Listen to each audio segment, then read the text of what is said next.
नाम्या आणि बकुळीची जोडी जी आहे तर महाराष्ट्राला ती माहीत आहे.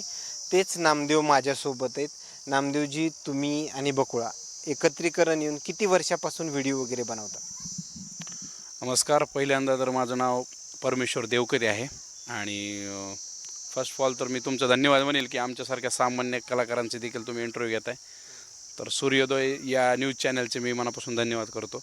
जवळपास सर मला एक 6 वर्ष झाले यूट्यूबवरती मी काम करतो आहे. त्याच्या अगोदर मी करत होतो, पण एवढं काही म्हणजे इंटरेस्ट नव्हता त्याच्यामध्ये. फक्त व्हिडिओ करायचे, पोस्ट करायचं, एवढंच करायचं. बाकी एडिटिंग हे काही आपल्याला समजत नव्हतं त्यातलं.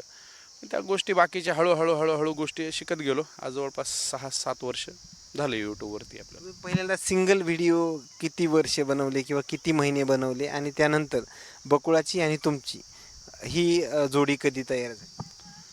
आता पहिलं मी सिंगलच बनवत होतो पहिलं. जसं की सैराट पिक्चर आला तर तेव्हापासून मला छंद होता जास्त की आपल्याला व्हिडिओ करायचे. तर व्हिडिओमधनं काय इन्कम होतं हे काही माहिती नव्हतं तेव्हा. फक्त आपल्याला व्हिडिओ करायचंही माहीत होतं. आणि शाळेपासून असल्यापासून मला गॅदरिंगमध्ये भाग घेतलेला, त्याच्यामुळं ते जास्त आवड होती त्याच्यामध्ये. म्हणजे लहानपणी असं वाटायचं की मी पण टी व्हीवर दिसावं, मी पण काहीतरी म्हणजे आपलं छंद म्हणून केला होता. छंद म्हणून जवळजवळ करत आलो पण पुढे असं सक्सेस मिळालं. आणि दुसरी गोष्ट म्हणजे बकुळाची ओळख जेव्हा इकडे एक फिल्मचं ऑडिशन होतं तर त्या दरम्यान झालं होते. त्याच्यामध्ये ती ॲक्ट करत होती एक छोटासा. त्याच्यामध्ये तिला बघितलं किंवा मला वाटलं किंवा ही काहीतरी करू शकते. तर मग मी म्हणलो त्यांना एक रोलचा ऑफर दिली. म्हणलं एक वेब सिरीज आहे आणि एक शॉर्ट फिल्म आहे, तर तुम्ही त्याबाबत करणार का?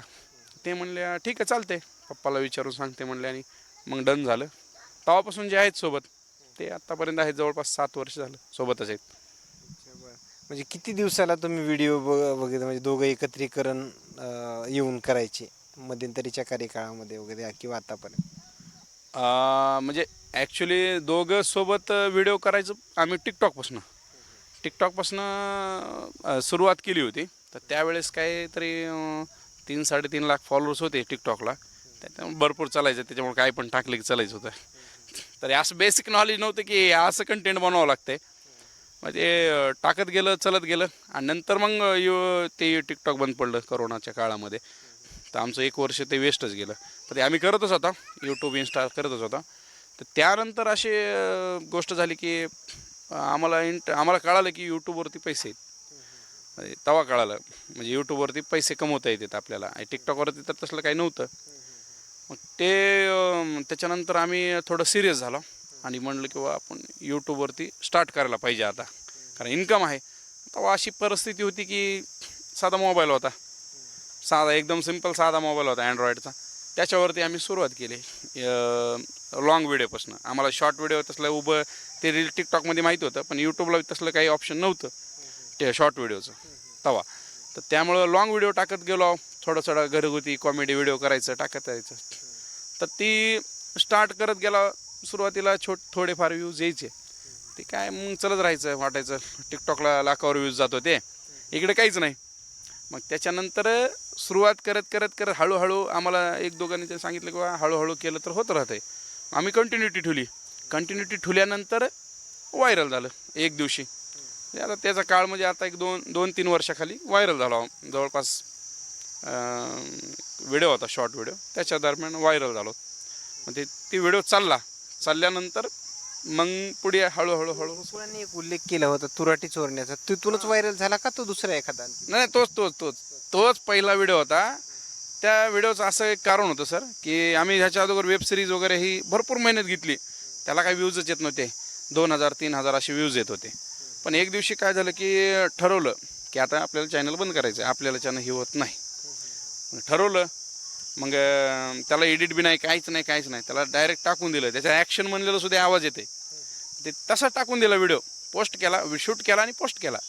ते काहीतरी तुराट्या चोरते आणि एक जण येऊन त्याला मारते, असा व्हिडिओ होता. ते टाकला आणि मी झोपी गेलो. रात्री 8 वाजता टाकला, झोपी गेलो. सकाळी 6ला उठलो. झोपीत आम्हाला रोजची सवय आहे मोबाईल चेक करायची झोपीतून उठल्यावर. पहिले प्रत्येक माणसाला आता मोबाईल लागतंय उठलं की. बघितलं, चेक केलं, तर त्याला जवळपास 3 लाख व्ह्यूज होते. माझी झोपच उडाली. अरे म्हणलं हे काय झालं म्हणलं. मग मी नाचायला लागलो डायरेक्ट. म्हणजे अरे वा 3 लाख म्हणजे पहिल्यांदा यूट्यूबवरती 3 लाख क्रॉस झाले होते माझे व्ह्यूज. मग त्याच्यामध्ये बघायला गेलो 2000 सबस्क्राईबर होते त्या टायमाला, डायरेक्ट 4500 झाले. 4500 झाले आणि इकडं 3-3.5 लाख व्ह्यू झाले. माझी झोपच उडाली, मी नाचायला लागलो. मग मला ते काय राहावं ना 5-5 मिनिटाला रिफ्रेश करून बघायचं. आणि मग मी असं मनाला ठरवलं की आता थांबायचं, 2-3 तास आपण व्हिडिओज बघायचा नाही. ती मग त्याच्यानंतर 2-3 तास व्हिडिओ नाही बघितला, डायरेक्ट 12 वाजता व्हिडिओ बघितला मनावर कंट्रोल ठेवून. ते 1 मिलियन क्रॉस झाला होता. आणि तेव्हा मग मला कळालं की कंटेंट आपल्याला पब्लिकला काय आवडतंय. मग त्यावर ते व्हिडिओ चोरीचे आम्ही बनवत गेला, चोरीचे ह्याचे त्याचे कॉमेडी करत करत करत करत पहिला 2रा 3रा व्हिडिओ मिलियनला, 4था व्हिडिओ मिलियनला. मग ती जी लढ लागली सर, 10-10 मिलियन जवळपास व्ह्यूज गेले सर्व व्हिडिओला त्यावेळेस. टिकटॉकचा तुम्ही विषय घेतला, टिकटॉकचं ज्यावेळेस टिकटॉक बंद झालं त्या दरम्यान नेमकी मनाच्या भावना वगैरे काय होत्या तुमच्या दोघांच्या? आता कसं झालं होतं की सोशल मीडियावरती पहिल्यांदा काम आम्ही टिकटॉकवरच केलं. म्हणजे यूट्यूबला मी केलं, पण ते आम्ही दोघा जोडीनं टिकटॉकवरती केलं. मग ते एकदम बंद झालं ना, तर ते असं वाटलं की यार म्हणजे जी फेम होता, जे लोक 4-2 लोक ओळखत होते आपल्याला किंवा हे, तेव्हा काहीतरी नाव पांड्या लक्ष्य काहीतरी नाव होतं त्यावेळेस कॅरेक्टरचं. ते बकुळानंतर पडलं. तर त्यावेळेस ती पांड्या लक्ष्मी म्हणून ओळखायचे लोक की अरे पांड्या लक्ष्याची जोडी, पांड्या लक्ष्याची जोडी.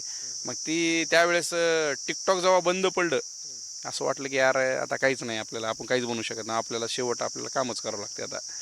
म्हणजे काम तर करणं, काम करणं काही चुकीचं नाही, पण शेवट जी छंद होता ती छंद मला वाटलं आम्हाला वाटलं होतं की बंद झाला. आता काय झालं, संपलं. टिकटॉक बंद झालं म्हणजे आता कशावर बनवायचं ही आयडियाच नव्हती ना पुढे. आणि सोशल मीडियावरती कुठली ॲप आहे दुसरी ते माहितीच नव्हतं. यूट्यूब माहिती होतं, पण यूट्यूबवरती शॉर्ट व्हिडिओ चलत नव्हती तेव्हा, ती काही त्याचं ऑप्शनच नव्हतं. तर ते लॉंग व्हिडिओसाठी मग आम्ही परत ती वेबसिरीज सुरू केली परत. आणि त्यानंतर म्हणजे यूट्यूबचा अर्निंग सोर्स कधीपासून चालू झाला? हां, यूट्यूबला अर्निंग जवळपास 2023ला सुरू झाली. 23 पासून पैसे यायला सुरुवात झाली. पैशाला सुरुवात झाली त्यावेळेस की म्हणजे चांगले पैसे, म्हणजे की करून $100 व्हायचे 2-3 महिन्याला. हां, 2-3 महिन्याला व्हायचे. 3 महिन्याला $100 म्हणल्याच्या नंतर ते खर्च वगैरे परवडायचा का? कारण की कधी कधी बाहेर जाऊन शूट वगैरे करायला लागायचं तुम्हाला. जवळजवळ बाहेरच शूट होतं आमचं, जवळपास बाहेरच शूट होतं. खर्च म्हणजे लय बिकट परिस्थिती होती. 8,000 पुरतच नव्हते. पेट्रोल होतं, गाडी होती, पुन्हा खाणं होतं. जे काही 2-4 कलाकार आपण सोबत नेले होते त्यांना पण खाणं पिणं होतं. म्हणजे जवळपास दिवसाचा खर्च ₹1000 व्हायचा. आणि त्या परिस्थिती नव्हती आमची की कुठले पैसे आणून त्याच्यात घालून शूटिंग करायची. काय मग साईड बिझनेसच नव्हता, येऊन जाऊन ते व्हिडिओच. कुटुंबातलं म्हणजे काय रिॲक्शन होतं ज्यावेळेस हे व्हिडिओ वगैरे बनवायचं तुम्ही बकुळा वगैरे? म्हणजे माझ्या घरून तर सपोर्टच होता, कारण त्यांनी कधीच विचारलं नाही की तू काय करलास. म्हणजे मी हे यूट्यूब वर यायच्या अगोदर, सोशल मीडियावर यायच्या अगोदर मी 6 महिने घरात झोपून होतो. मला म्हणजे काय करायचं आहे, शिक्षण झालं होतं, जॉब पण होता एका ठिकाणी, शिक्षक म्हणून पण होतो, पण त्या ठिकाणी प्रायव्हेट शिक्षण असल्यामुळं ते जेवढं काही पगार मिळत नव्हता, त्याच्यावर काय भागत नव्हता.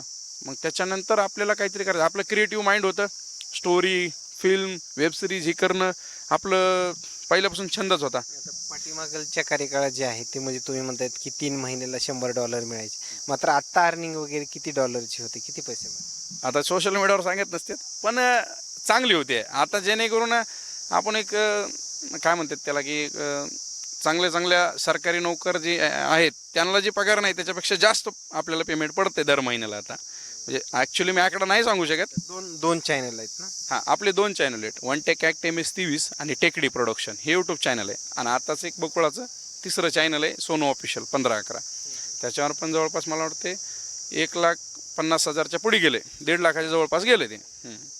आणि खरं तर ही ज्यावेळेस पेमेंट कुटुंबाला समजत त्यावेळेस काय नेमकी आत्ताची रिॲक्शन काय? पहिली की जसं कुटुंबाचा सपोर्ट होता, मात्र काय करतात काय नाही हे कधीच विचारलं नाही, मात्र आत्ता नेमकं कुटुंबाचा प्रतिसाद वगैरे का? आता ॲक्च्युली म्हणजे खरं सांगायचं म्हणजे त्यांना भारी वाटतंय, कारण पोरगं वाया गेलं नाही म्हणते. म्हणजे आता काहीतरी करतंय, पैसे येतात, 4 पैसे येतात, त्यातनं काहीतरी आपल्याला बी देतंय, स्वतःला बी काहीतरी करतंय, हे त्यांना समाधान आहे. किंवा वाही नाही झालं की ते पहिलं म्हणत होते ना, म्हणजे आमच्या गावात भरपूर लोकांनी नावं ठेवले मला ते काय नाही नाचायले ह्याला काय आता सोशल मीडियावरती ह्या बऱ्याच गोष्टी आहेत सर ज्या की तर कुटुंबात म्हणजे बकुळाला सोबत घेऊन फिरायचं आणि त्यानंतर सगळे व्हिडिओ घरच्यांचा म्हणजे बाहेरच्यांचा जसं तुम्ही वेगवेगळे विचार ऐकायला मिळायचे, मात्र त्या दरम्यान नेमकं मनाची भावना किंवा खच्चीकरण कधी व्हायचं? नाही नाही सर आम्हाला भरपूर लोकांनी नाव उठवले पण आम्ही त्याच्यावर कधीच विचारच केला नाही. कारण आपल्याला टार्गेट होता की आपल्याला काहीतरी बनायचं आहे किंवा ह्याच्यातनं काही ना काही मिळवायचं आहे किंवा फेमस व्हायचं आहे, ह्या गोष्टी होत्या डोक्यासमोर. त्यामुळं लोकांचा आम्ही कधी विचारच केला नाही आणि आता बी नाही कधीच नाही. आत्तापर्यंत नाही, तेव्हा तर नाही, जेव्हा तर आम्ही शून्य होतो तेव्हा बी नाही, पण आता बी नाही. तर लोकांचं एवढं मनावर घ्यायचं नाही. लोकांनी आपल्याला जे करायचं ते करायचं. हां आपलं ठरलं आहे ना की हे करायचं आहे ते करायचं. लोक बोलत राहतात, चांगल्याला पण नाव ठेवतात आणि वाईटाला पण नाव ठेवतात. मग असं नाव तर ठेवणारच आहेत ना, मग ठेवू द्या. त्या व्यतिरिक्त यूट्यूबर म्हणून तर तुम्ही काम करतायत चांगलं, म्हणजे त्यामध्ये कमाई देखील आहे. मात्र त्याच्या व्यतिरिक्त एखादा व्यवसाय वगैरे काय करता? हां ह्याच्या व्यतिरिक्त आता मी माझे शॉप आहेत कपड्याचे, रेडीमेड कपडा.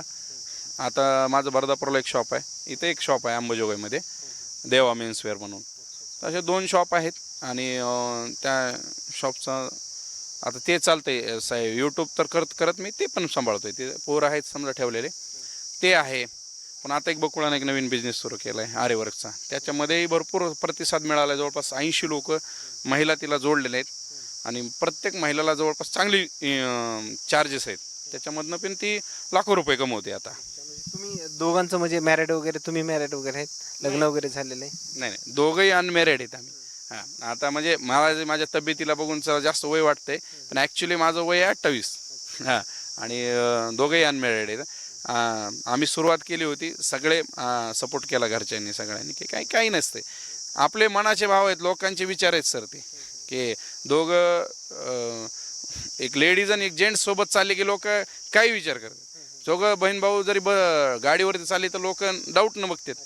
पण ते तसे आहे, आपण त्याचा विचारच करायचा नाही.